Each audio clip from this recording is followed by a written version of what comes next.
À tire d'aile, Judith Wurmbrand. De la persécution nazie, de l'État communiste à la liberté. De Bucarest à Tel Aviv, de Suisse en Amérique, de l'étoile de David à celle de Bethléem.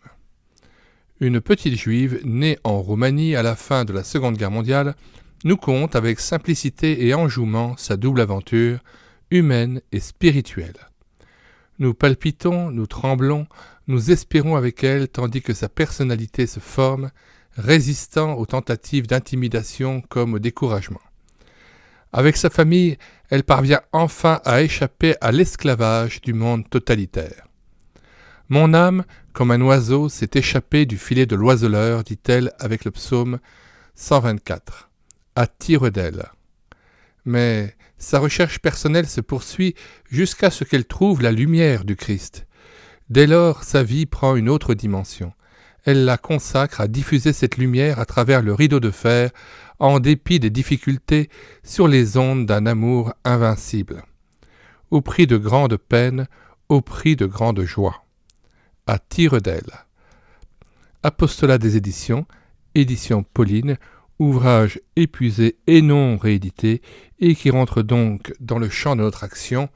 Et donc, vous pouvez, dans les commentaires de cette vidéo, trouver le lien de téléchargement de cet ouvrage, qui sera téléchargé à partir du site internet médiathèquechrétienne.fr, où vous pourrez trouver l'ensemble des ouvrages de la famille Wurmbrand, que ce soit celle de Sabina Wurmbrand, la femme du pasteur, de Michael Wurmbrand, le fils du pasteur, ou bien encore, au niveau des ouvrages produits et écrits par M. Wurmbrand lui-même, Richard, l'Église du silence torturée pour le Christ. On a aussi Souviens-toi de tes frères, mais prison avec Dieu, plus que vainqueur, si les murs pouvaient parler, Karl Marx et Satan, face à 1 million de lettres, détresse et victoire, pourquoi, croire pourquoi, réponse à la Bible de Moscou et sermon au cachot.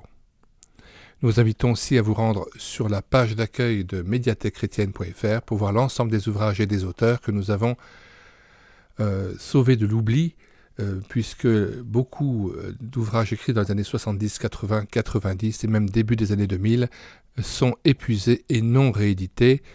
Et nous vous souhaitons donc de faire votre miel de ces ouvrages chrétiens. Nous vous disons bonsoir à tous et à bientôt.